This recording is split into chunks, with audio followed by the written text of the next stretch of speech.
Let me say a warm welcome, good morning here at Techorama.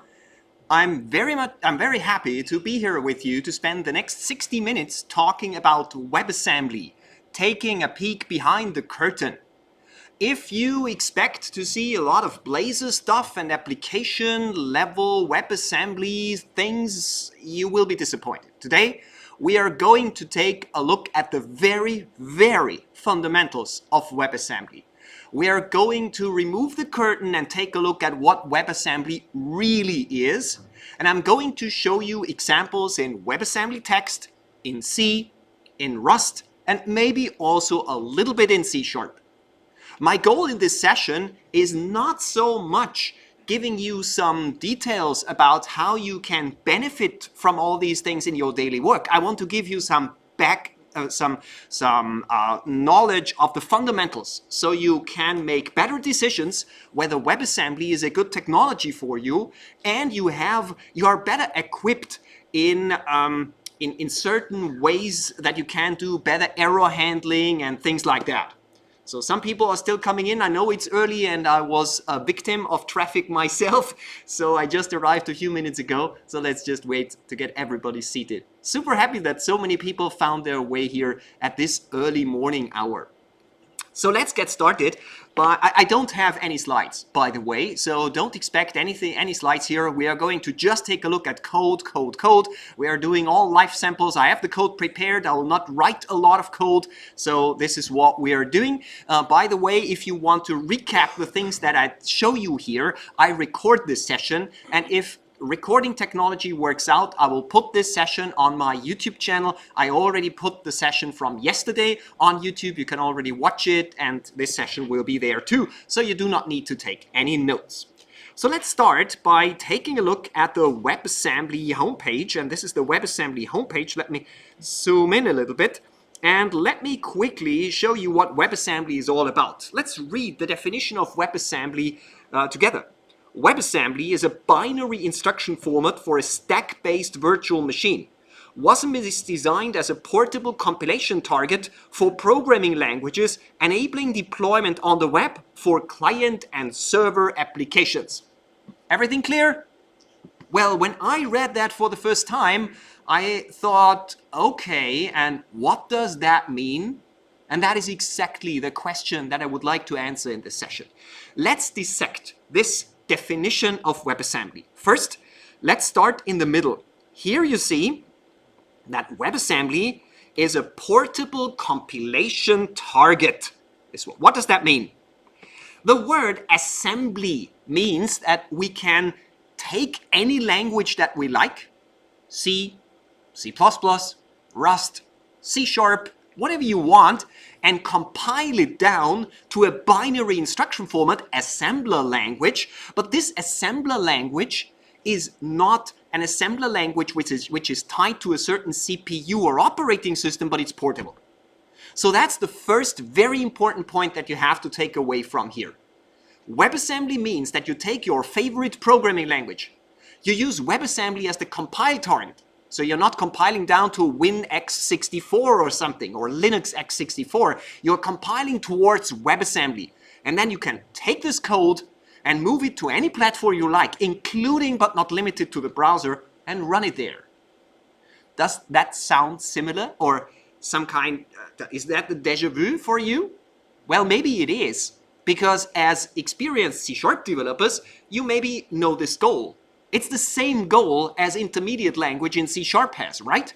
If you take C# and you compile it not ahead of time, but with just-in-time compiler, you're compiling your C# language to an intermediate format, intermediate language, and then later on a just-in-time compiler kicks in and compiles this intermediate language to machine language so that you can execute it on the machine of your choice. And to a certain degree, WebAssembly is exactly the same. But the huge difference between WebAssembly and intermediate language is the level of power that this intermediate language has. While intermediate languages or virtual machines in programming languages like C# and Java are on a very high abstraction level, supporting things like interfaces, object, object orientation, polymorphism, virtual methods, all these things, they are supported in the intermediate language. WebAssembly is way dumber. WebAssembly is really very much nearer to real-world assembler. WebAssembly has no idea what a string is. WebAssembly has no idea about structured data types. WebAssembly doesn't even have memory management. There is no new or alloc and free. It doesn't exist in WebAssembly. So WebAssembly is a very, very simple language. It's an assembler language. This is why it's called WebAssembly. So the step from WebAssembly to real assembler is really small, while the step from intermediate language in C# to machine language is pretty huge. And if you were in my session yesterday where I showed native AOT, you have seen why this step is so huge. So that's the first thing. WebAssembly is a compile target. Okay, we got that. Now the next thing that we see here is WebAssembly is for client and server application. For client applications, I mean, Techorama is very much focused on .NET. For client applications, you probably know a typical application. It's Blazor, right? If you take Blazor, who writes software in Blazor? Yeah, a lot of hands go up, I see. So if you take Blazor, compile it to WebAssembly, then you know what I mean. Well, you don't, because in today's WebAssembly support for Blazor, you're not really compiling anything to WebAssembly. The WebAssembly runtime will interpret your intermediate language code, but you have an AOT compiler, so yes, you can convert C# into WebAssembly and the browser can execute WebAssembly. But the thing which I am very much excited about is the server part. I personally think that WebAssembly will be a huge revolution when it comes to the way we develop software in the future, including C#. Well, the .NET team hasn't gotten that message yet, so they haven't listened to me. I hope they will. No, just kidding. They take a look, they really take this technology seriously, but I have bad news at the beginning of this session. Outside of the browser, C# isn't very good with WebAssembly. Not really. There is an experimental project, and I will show you where this project is, but other languages, particularly Rust, are much better when it comes to WebAssembly outside of the browser. So WebAssembly inside the browser is clear, but why would anybody care for running code WebAssembly outside the browser? I mean, if you have a powerful server, why not compile it to assembly language directly and run it? Why use WebAssembly? Well, the answer is pretty clear. WebAssembly runs in a sandbox. And this is the huge game changer here. I mean, if you take ASP.NET Core today, you compile ASP.NET Core to, let's say, Linux executable. And where do you run it? In a container, right? Many of you are going to use containers. Why do you use containers? Well, because of isolation, right? And what if I tell you that WebAssembly offers similar level of isolation, including protecting your memory, giving you the possibility to define exactly what the code running in WebAssembly can do, limit the CPU resources that this code can use. WebAssembly has all the same properties as containers without the overhead of containers. You could even take a WebAssembly module and run it in the same process as your C# applications, and it still runs inside a sandbox. You get a sandboxed environment that allows you to run WebAssembly code in the same process without all the overhead of containers with WebAssembly. And this is why running WebAssembly outside of the browser is so important. Imagine you are a cloud provider, like Cloudflare, for instance. And many customers from outside bring their code and they want to run their code inside of your, I don't know, 250 data centers spread around the globe. How do you isolate the code from you and me? Well, you use containers, right? But if that is too much, if it's simply too much overhead, WebAssembly is the answer. Or imagine that you are a software as a service provider. Let's say a mid-sized software as a service provider like we are. And you would like to allow your customers to bring in custom extensions, for instance. How do you make sure that those custom extensions don't ruin your cloud environment, your software as a service environment? How do you make sure that the plugin that the user just uploaded through your website will not destroy your ASP.NET Core runtime? WebAssembly is the answer. Run semi-trusted or untrusted code inside of a WebAssembly sandbox, and you can be sure that this code will not harm your cloud. And that is why WebAssembly is so important, also outside of the browser. Now the next thing that we see here is that WebAssembly seems to be stack-based. If you are a high-level developer like I am, you might ask yourself, what does stack-based mean? But that doesn't mean anything to me. I mean, stack-based, yes, there is a stack, but what does stack-based mean? This is where we have to dive deeper in order to understand how WebAssembly really works. So now we know why WebAssembly is interesting. We know that it's interesting in the browser and outside of the browser, and we know some important properties. And with that, we're going to dive right in and take a little bit of a look of some examples here, okay? So let's get here, and let me go into the playground folder that I created here.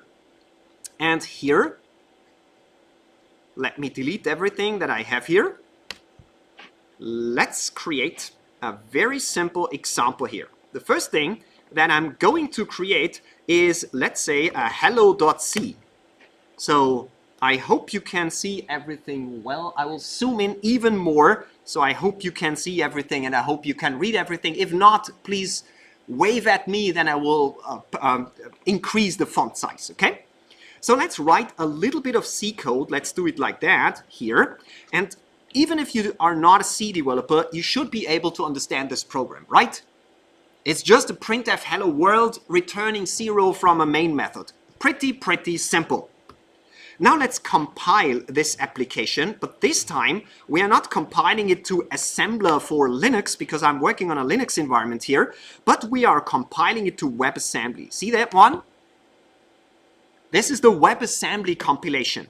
By the way, I have a GitHub repository. Let me show you that one. This is the name of the GitHub repository. You do not need to write it down. It will be part of my recording, but if you want, you can take out your phone and make a picture here. This GitHub repository contains a Docker container with all the tools that you need to play around with WebAssembly in C, in C++, in Rust, in C#, with WASI and without WASI, whatever you want. So take a look at all these examples. It's the base of all my WebAssembly workshops. Take it to get started, okay? So this is where I take my examples from. If you want to have the examples in source code, not just in recording, take a look at this GitHub repository. Good. I compiled it to WebAssembly. Let's take a look at this WebAssembly file, and it's binary. It's not JavaScript. It's not some text-based format. It's really a binary instruction format. Now, let's take a hex editor and open this thing, and we see that at the very beginning, we have a header of this file, and it says ASM, right? If you want to live more in hex, you will see that these are the first few letters, 00617360, that's ASM, and that is a header that tells the system that this is a valid WebAssembly module. And after that, we get a lot of text and a lot of binary, and somewhere in this binary, we probably would see hello world. I'm not going to take a look, but we are also, as you can see, we also have additional resources which come from the C runtime. Okay, this is part of the C program being compiled to WebAssembly. Do you want to know how large this guy is? It is, let's see, 19K, something like this. Now, if I want to run this application, I cannot run this program directly. If you take a look, this Wasm thing here, if I try to run it directly, Linux says, hey, that's not an executable. I have no idea what you want from me, dear Rainer. So I need a WebAssembly runtime. I need a WebAssembly host. In order to run WebAssembly, you need a host. Just like .NET. If you compile something to intermediate language and you would like to run it, you need a host, .NET .exe. It will do the just-in-time compilation.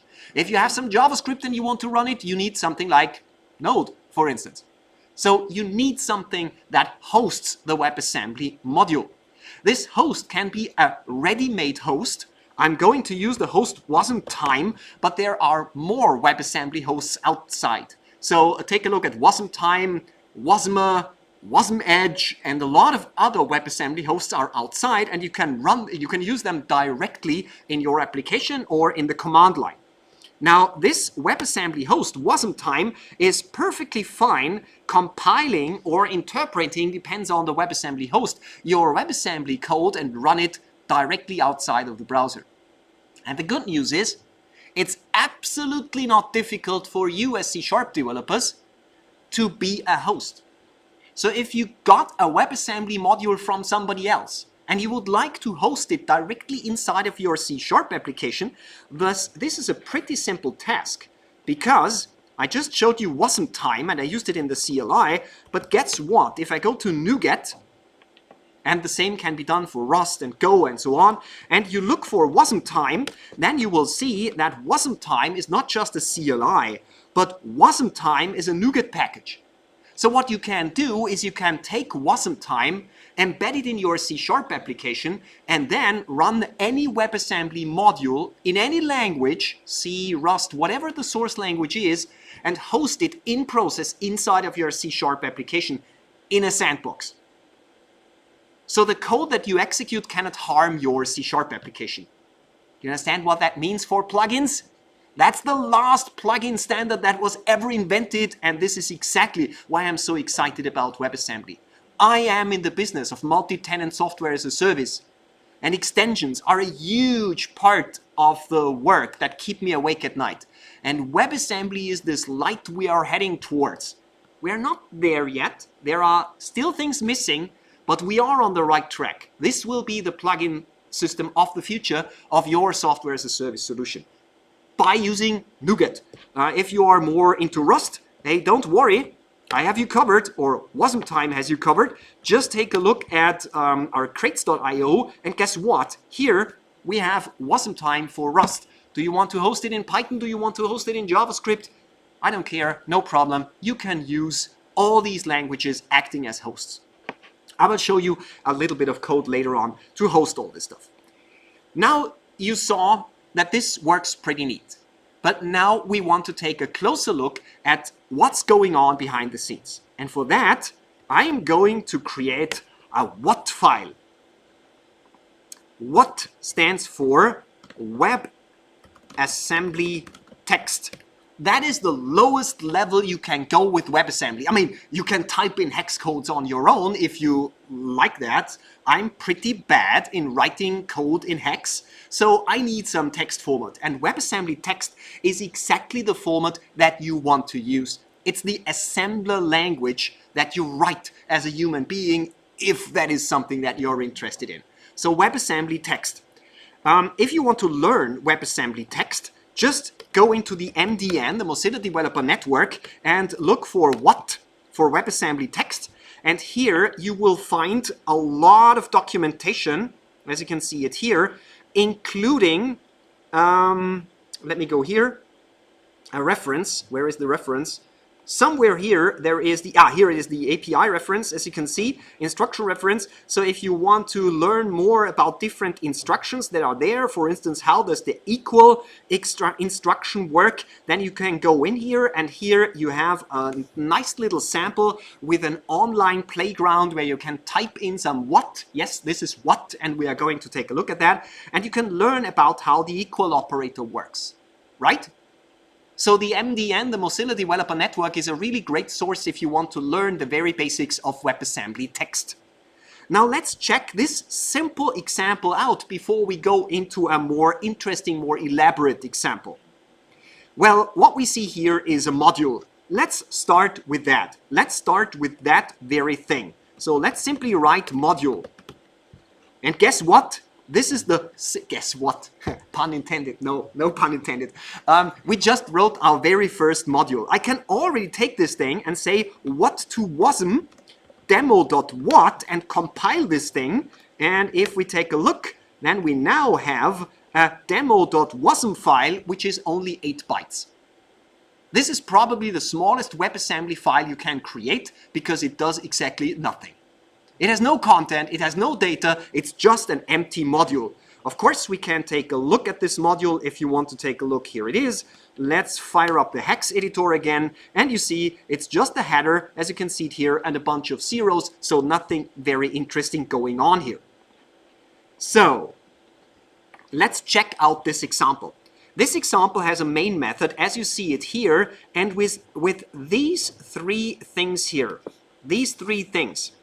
we see what stack-based really means.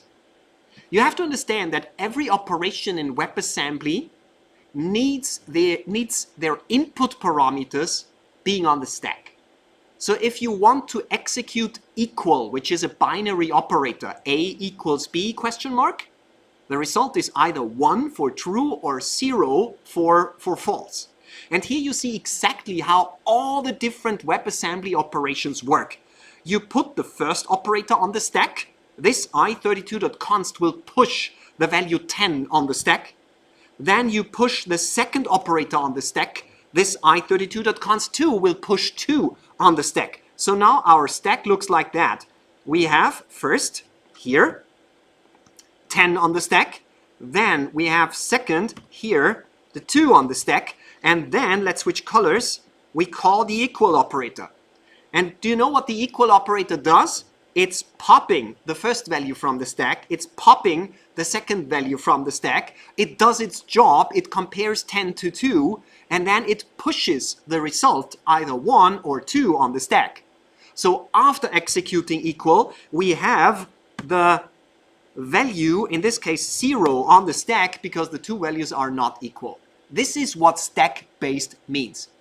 All the operations in WebAssembly, they don't take arguments like regular methods. You always push something on the stack, the operation will consume something from the stack and push the result on the stack again. That is meant with stack-based.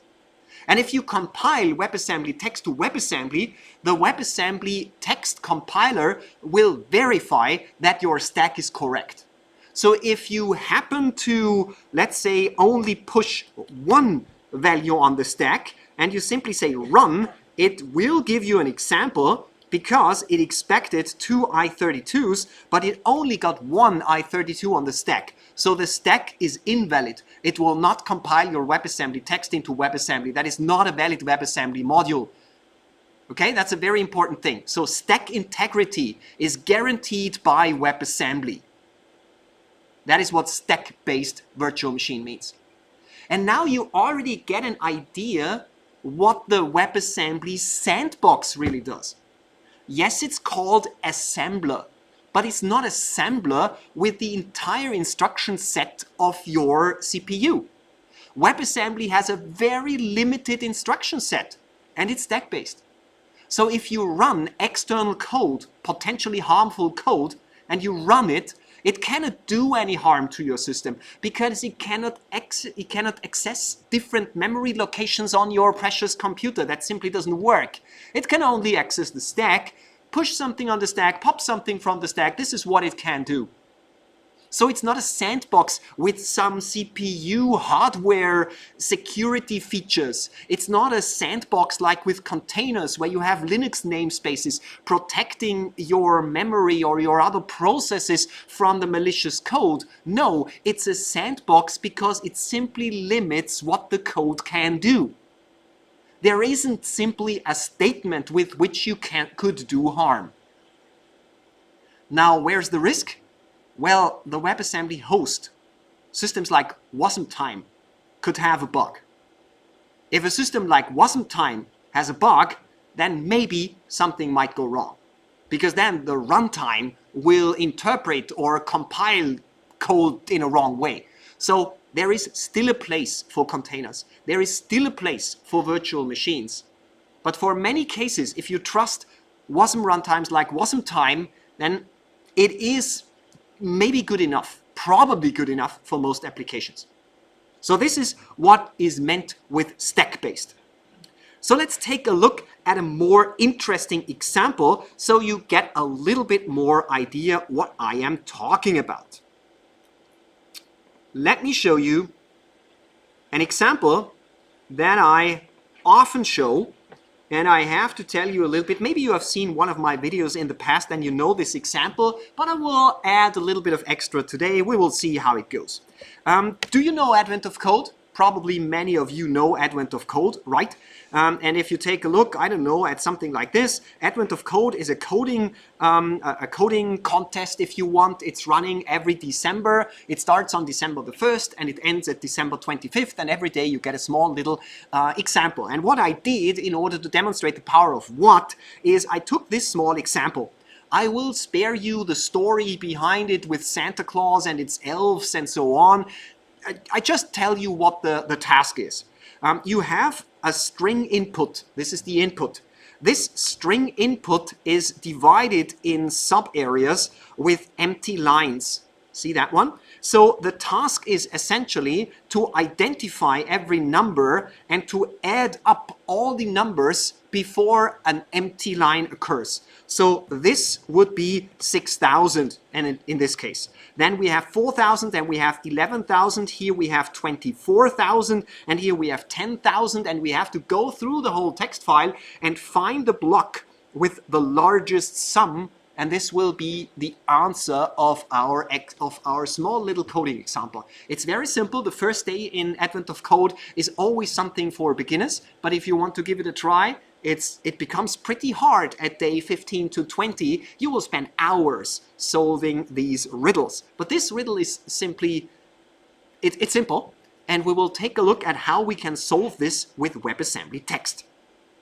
Now, what you see here, this is the implementation of the first day in WebAssembly Text. Don't worry, I will not go through all the details. I will just pick out some interesting things for you so you get a deeper understanding of what this WebAssembly Text is all about. The first thing that we are going to recognize is this one here, memory. Memory is an important concept in WebAssembly Text. WebAssembly cannot access any memory on your computer. It can only access memory which is dedicated to this WebAssembly module. And in this case, I am telling WebAssembly that my program needs a little bit of memory. It needs 1 page of memory, that is 64K of memory. And the only memory that I can access from my WebAssembly code is exactly that WebAssembly memory. I cannot freely access the entire memory space of my computer. That would be horrible. Then the sandbox would be gone. I can only access this piece of memory. Now, how do I allocate memory from there? How do I free memory from there? Listen closely, I'm choosing my words carefully. You can't. There isn't any concept of allocation or freeing. You get 64K of memory, and you can address them with address 0 to address 64K. That's it. Do you need memory management? You have to write it on your own. Do you need to allocate memory? Free memory? Do you need a garbage collector? Party on, but you have to bring it on your own. It's so-called linear memory. There is no operating system to which you could go and say, hey, I want to allocate 15 bytes from this bunch of memory. It simply doesn't exist. Now you understand what it means to compile, for instance, our C program here to WebAssembly. It's not just a simple task of compiling this to WebAssembly. It has to bring its own memory management to WebAssembly. The whole memory management of C or Rust or Go or C# has to be brought into the concept of WebAssembly because it's simply not there. At the very lowest level, at least as it is today, WebAssembly has only linear memory. I'm pretty old. I have been in this segment of IT for more than 30 years, and I can remember the first computers that I used to work on, like Commodore 64 and things like that. And I had linear memory then. And when I use WebAssembly, I feel much younger because I don't have memory management. I can remember the good old times where I used peek and poke and all these things to just access random memory. The same is true here, but we are limited to exactly that memory. So you see, this is how the memory sandbox works. First thing. Next thing, obviously, you can implement functions. So you can do structural programming. No objects, no classes, no interfaces, no inheritance, no polymorphism, but you have the idea of functions. You can define functions, and this is probably the simplest function that you can create. It's called ping. It gets an input parameter of type i32. It returns an i32 result, and the only operation that I wrote here is local.get. You know what local.get does? It pushes something on the stack. It just pushes the result of the method on the stack. And in this case, I'm taking the input parameter, push it onto the stack, so it becomes the output result. Got it? And I publish this method under the name ping. This is how you define a function in WebAssembly. Nice. Sometimes you need to talk to the host. If we only can access memory and we can access the stack, how can we do anything meaningful? How can we print something on the screen? How can we write something in a file? How can we talk to a web application? How can we talk to the browser? How can we pass something on to JavaScript and so on? In some cases, from WebAssembly, we need to communicate with the outside world. Memory and stack simply are not enough. For that, we can import external functions from the host. So in this case, I am declaring an external function which is called foundValueCallback. I'm not implementing this function. I, as a WebAssembly module, tell WebAssembly whoever is going to host me needs to provide this function. So that gives you a safe way of talking to the outside world. And this is what's going on when you write some C# or Rust or C code that writes a file, for instance. WebAssembly cannot access the file system. It has no idea about the file descriptor. It has no idea about the operating system it's running on. It can only access memory and the stack. So how can it write something on the console? The answer is, it talks to its host. So Wasmtime or Wasmer or Wasm or your host has to provide some functions which are available inside the WebAssembly sandbox. And in our case, I am saying I need this external function in order for my WebAssembly module to work. How can we as hosts implement this function? It depends. If you are a C# host, this is a C# method. If you are a JavaScript host, this is a JavaScript method. If you are a Go host, this is a Go method. If you are a Rust host, this is a Rust method. So you can provide any method in your favorite programming language which is used as the host. Most off-the-shelf hosts like Wasmtime and so on are written in Rust. That's another takeaway that you can take away from this session. Go has been the language of containers. Rust is the language of WebAssembly. Trust me, if you want to dive a little bit deeper into WebAssembly, you must learn Rust, at least the fundamentals of Rust. You will not get around that. Absolutely not. Rust has the best support for WebAssembly. It has all the standard WebAssembly hosts, practically all of them are written in Rust. You have to be able to read Rust, and probably also you have to be able to write a little bit of Rust. It's just the way as it is. By the way, this is what brought me into Rust some years ago. I was very, very hyped about this WebAssembly thing, and when I saw that Rust is rising in popularity in this community, I decided to become serious with Rust, and I've been doing Rust ever since. Now let's take a look at this small little code here, and the first thing that I would like to take a look at is this expression here. Now, what does, let me undo that and draw it again. What does this expression do? No, I'm still not happy. Now the zooming is good. Let's take a look at this expression here. Take a look at the comment at the beginning. Check if we are at the end of an elf. Elf, it's like the elf of the Santa Claus. So that is either the end of the file, so we have reached the length of the string, or we found two following \n characters. So what is the expression? Let's try to understand that. Obviously, we need an OR condition because this OR. Obviously, we need to do two equal comparisons, here and here, because we have to check for the end of the output, and we have to check for the \n\n. Now let's take a look at the first one. The equal operator, as you can see it here, needs two arguments. I already told you that. So we need to push two arguments on the stack in order to compare them.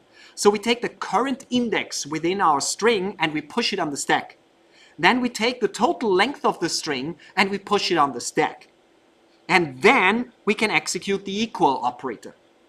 The equal operator will push its result on the stack. And that's important because the OR operator is also a binary operator, so it needs two inputs. This is how you read this expression. So this syntax that you see here with all the braces here, they are essentially building a stack. The braces syntax is easier for us humans to understand compared to just writing down a sequence of WebAssembly statements. What I could do, don't get me wrong, I could rewrite this code in something like that. I could say, first, we do this. Then we do this. Then we do this. Then we do this. Then we do this. Don't worry, I will stop in a second. Then we do this. So I'm simply following the braces from inside out and so on. I mean, take a look at the code with the braces and take a look at the sequence of statements up here. It's pretty clear that the format with the braces is easier to read for us humans, right? But at the end of the day, you have to understand that it's just working with arguments on the stack. This is how WebAssembly works, right? So this syntax is for us humans. It's not for WebAssembly. It's simply a way of writing WebAssembly. You can write it like that. Obviously, compilers will generate code like that because they don't care about readability. Got it? Fine? Good. So if you take a look at this code, it becomes pretty obvious what it does. It's pushing something on the stack, popping something, doing something, pushing something on the stack. In this case, I am here adding something, ix1. So in this case, I am taking the current index with it, which is on that one here. I'm adding 1 to get to the second \n, and then I'm comparing this one to constant 10, which is the ASCII value of a new line character. And at the end, I'm loading the result of everything onto the stack to perform the equal, then perform the OR. The OR will push something on the stack, either 1 or 2. So this if statement here will consume the result of the OR statement because OR pushed its result on the stack. Got the idea of this stack-based stuff? Are you now happy that you have C or Rust or C# and you don't have to write this stuff? Well, yeah, I told you that this session is not so much about you writing what tomorrow, but it's about you understanding what's going on behind the scenes. And now you know what the compilers have to do. Okay? So you got memory, you got stack, you got this this what stuff. So let's see whether it works, and then let's take a look at hosts, right? So let's go into the folder. Here it is, and it's called day 0 what exactly. Here it is. So let me make it like that, and here you are. Here you see this is the what file, okay? And what I created here is I created a just file. Just is a tool which comes from the Rust ecosystem. It's like a 2024 makefile. I really like just. And what I can now do is I can say just build. And this just build is using the what to Wasm tool, which takes what and converts it into Wasm, and then execute a bunch of hosts. Trust me, we'll take a look at the hosts in a second. So let's say just build. Don't worry about the cargo statement here. I will tell you about that in a second. This is just Rust compiler, famously fast. No, I'm kidding. It's famous for being slow. I could have done that before the session, but as you know, the bus was late. No, I'm kidding. I wanted you to see what's going on behind the scenes. So all this thing, it has nothing to do with WebAssembly. It's all about the host, and you will see the host in the next demo. It's just this statement here, just this compiling the host. Do you see Wasmtime here? I'm using Rust as a host. I'm not using Wasmtime directly. I'm using Wasmtime as a library. Now we are nearly done. 177 out of 179. Compiling everything. You have to understand that in Rust, you don't have binary packages. It's not like in C# where you have pre-compiled DLLs from source code. Rust is always compiling everything from source. Now it was successful, and now I can say just run rs, and the result should be 24,000. So it really works. So now you have seen the what. Let's take a look at the host. Let me show you the host code. First, we'll take a look at the Rust code, then we'll take a look at the JavaScript code, and then we will take a look at the .NET code. I have hosts in all three languages for you. First, this is Rust, as you can see it, and Rust is using Wasmtime as a library. So we are referencing a so-called crate here. This is how it's called in Rust. Now let's take a look at the code. First, we have the input, and you have to understand this unsigned 8 and as bytes will simply make sure that the string, which is UTF-8, is converted to simple ASCII bytes. We don't have any multi-byte characters in here, no emojis or things like that, so we can easily take this input and convert it to a series of bytes where every single character is a single byte. Nothing difficult here. We don't have to deal with Unicode because Rust out of the box, just like Go, uses UTF-8 as its native encoding for string constants. Looks good. Then we scroll down a little bit, and here we are going to take a look at this code. This is the main method. I think here we are good.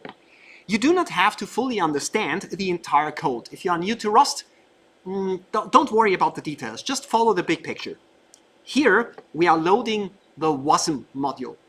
So we are not relying on an existing host. We are the host. We are being the host. And we are loading some external code. And this external code comes in the form of a WebAssembly module. Next, we define a callback method. And please take a look at this method here. This is the syntax of a lambda function in Rust. So you don't use the fat arrow in Rust, but you use this pipe thingies here, where you say the callback method receives an integer 32 and then does something with it. In this case, we are using printline in Rust to print something on the screen. So you see, because we are a host in Rust, we write the callback method in Rust. Got it? Fine? I hope it is. Then we ask Rust, the Rust Wasmtime library, to give us a pointer to what memory. Let me open that up here to the side. Can you remember that we had this memory thingy here where I told you that this is WebAssembly memory? This is exactly what we are saying here. We are the host and we are going to Wasmtime library and say, hey, Wasmtime, this WebAssembly module should export some memory. Please give me a pointer to it. And now something interesting happens. You have the WebAssembly module on the one hand side. It has a writable pointer to memory, 64K in our case. Of course, you can have more. And you have the Rust host, which also has a pointer to this memory. And now we can communicate with each other through this memory. And this is what's going to happen. If you write the host and you want to pass non-trivial data to WebAssembly, trivial data would be some integers or floating point values. If you want to pass a string or a structured data type or anything, you have to agree on a common memory area. And this is exactly what's going on here. The host says, the WebAssembly module has memory, please give me a pointer to it. Both can write onto this memory and both can read from this memory. Okay? Good. That looks good. Now, what I do here, I am taking the memory pointer in Rust and I'm simply copying the original input string from my string constant onto the memory. So essentially, I am preparing the call to my method. I cannot pass a string as an argument to WebAssembly because a string doesn't exist. I can only pass a pointer, which is essentially an integer value, an address inside of linear memory. So I'm simply copying all my string data onto this memory. This is what I do here. And then at the end of the day, I am asking a WebAssembly host to for a method. Let me show you that one and that one, and let's scroll down, and here you see the method, and oops, I have to zoom a little bit different. Now we are good. This and this. Here we are. Here the Rust host just says, hey WebAssembly, Wasmtime library, I know that this WebAssembly module exports a method which is called getMax. Please give me a pointer to this method. And this is exactly what I get here. And this method receives the length of the string as an input parameter, and it returns the final result. This is what's going on here. And then all I have to do is call the method. And now I'm my own host. The question is, what about the callback? Well,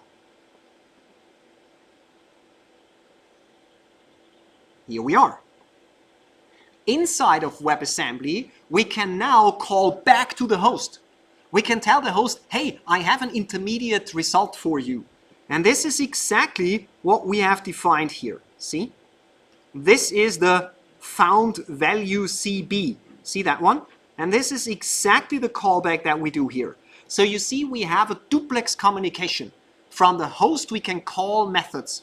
Either we pass in trivial data types like integers or floats directly through the stack, or we write something into memory, shared memory between host and WebAssembly module, and pass values like that. And with the functions, we can do callbacks to any language that we like. And now you understand how WebAssembly can talk to the outside world. Okay? And the last thing is just printing the result. Okay? This was the Rust part. Good. Now let's take a look at a different host. Let's take a look at the JavaScript host. This is JavaScript. Oh, I need to do an npm install, sorry. I forgot that one. Wasm host JS.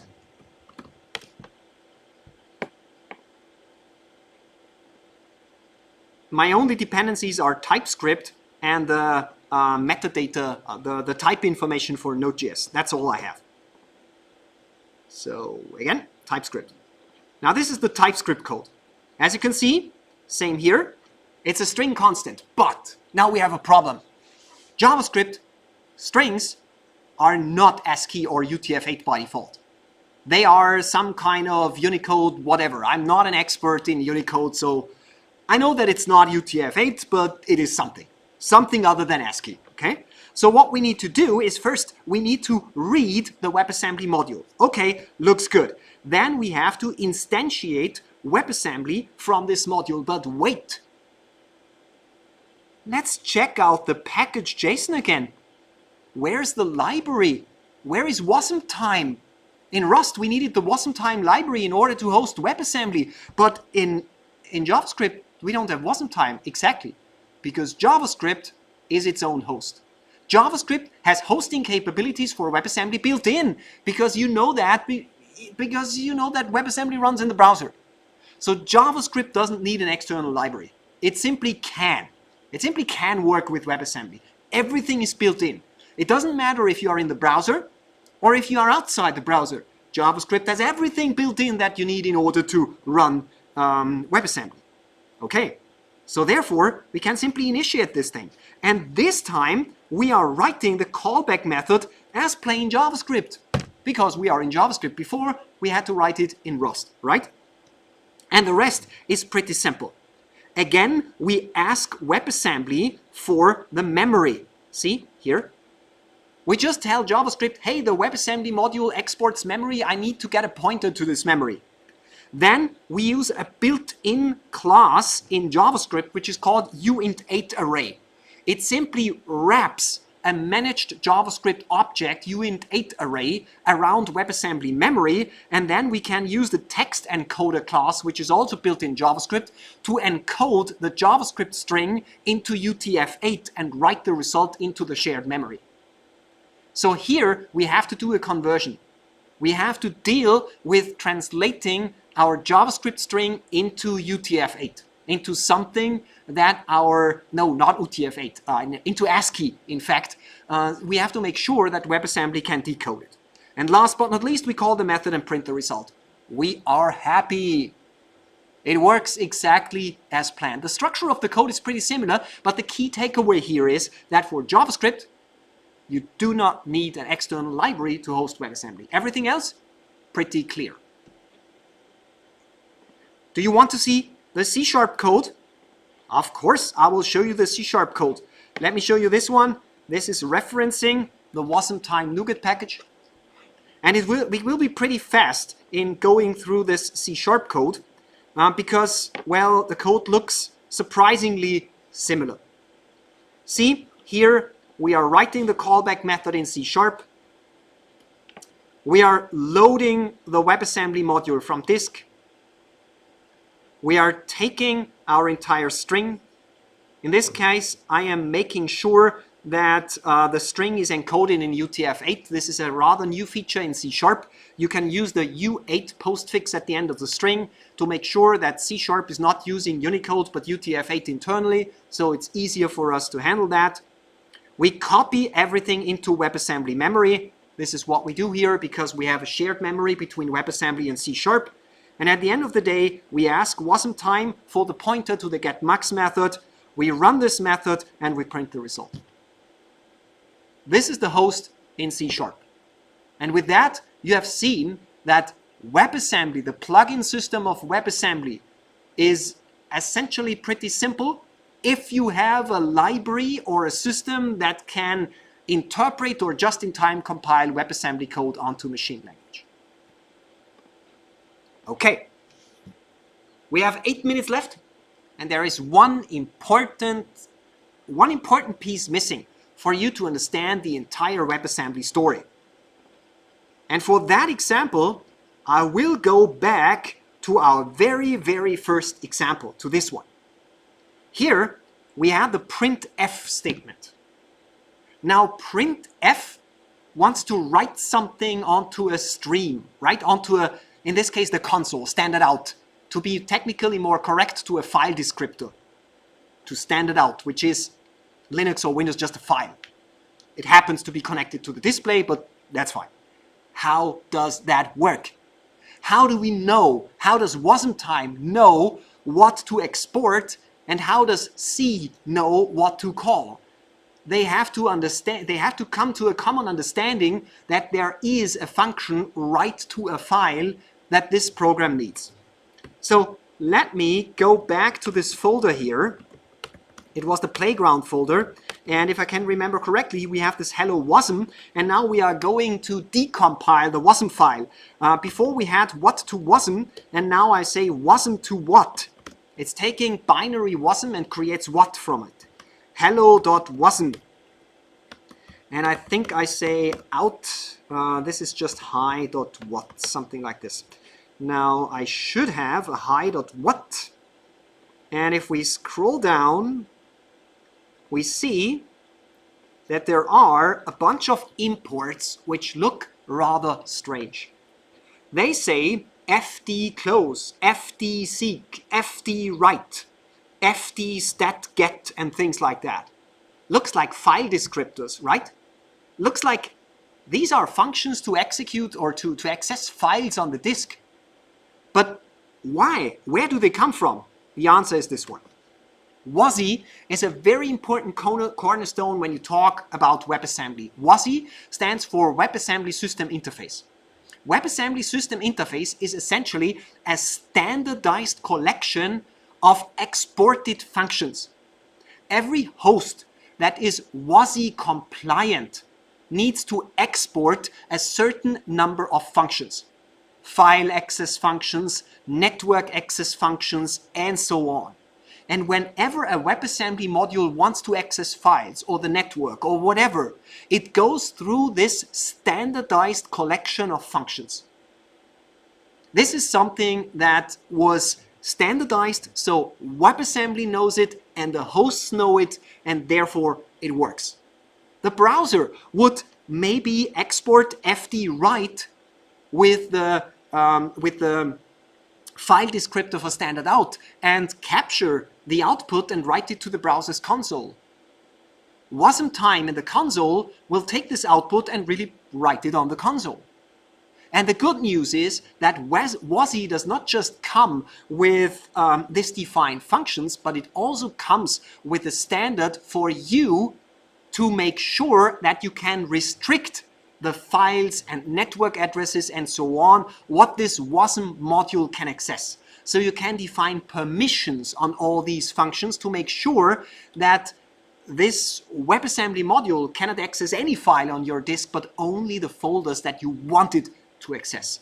Unfortunately, I only have 60 minutes and I cannot cover all the WebAssembly, all the WASI details for you. I'm super sorry, but hey, this is behind the scenes. I wanted to go really deep and therefore I cannot be very broad.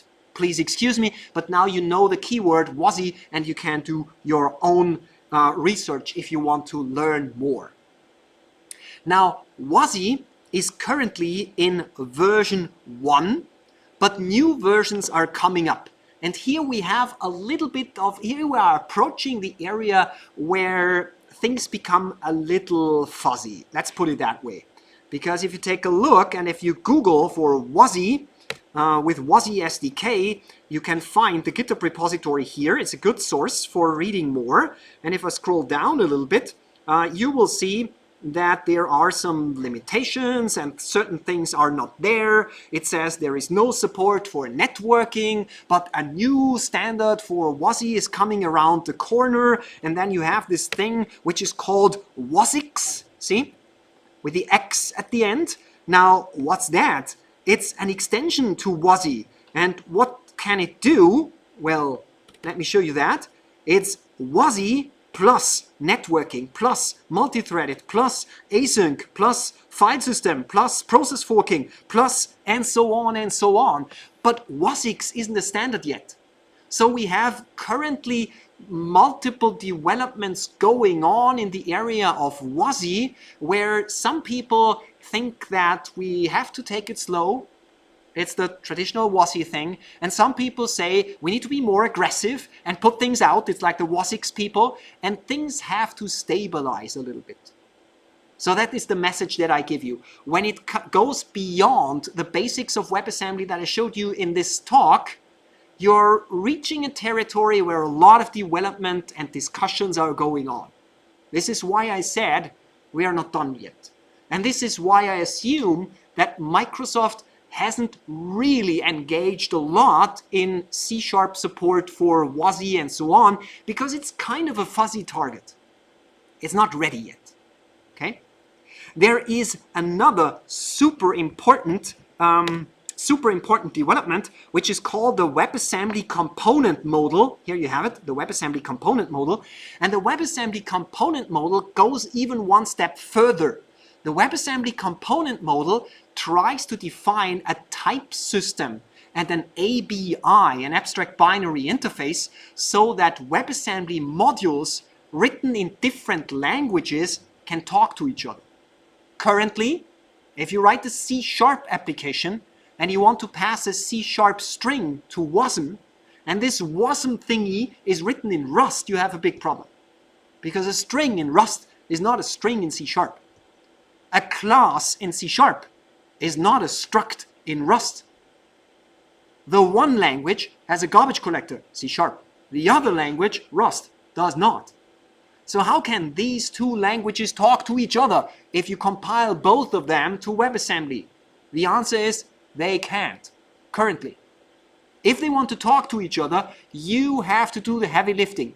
You have to convert everything into a common binary standard, and the other thing has to, let's say, deserialize it from this binary standard. You could use something like protobuf for it. But WebAssembly component model is filling exactly that gap. So you see, this is what's going on. And with that, I am pretty much done. Let's quickly summarize. You saw what? WebAssembly text. You now understand what stack-based means. You now understand what sandboxing means. You have learned about memory. You have learned about hosting, standardized hosts, and libraries. And at the end, I gave you a little sneak peek into the future, talking about WASI, the WebAssembly component model, and so on. I hope it was worth the time getting up early, coming to this session at 8:30 in the morning. I would like to say thank you. Thank you for coming. It was my last session at this year's Techorama. I enjoyed it as always. Huge compliments to the organizers. It's a great conference. I bet it's a great conference as an attendee. It's definitely a great conference as a speaker to be here. And with that, I would say thank you. Enjoy the rest of Techorama. Have a beautiful day.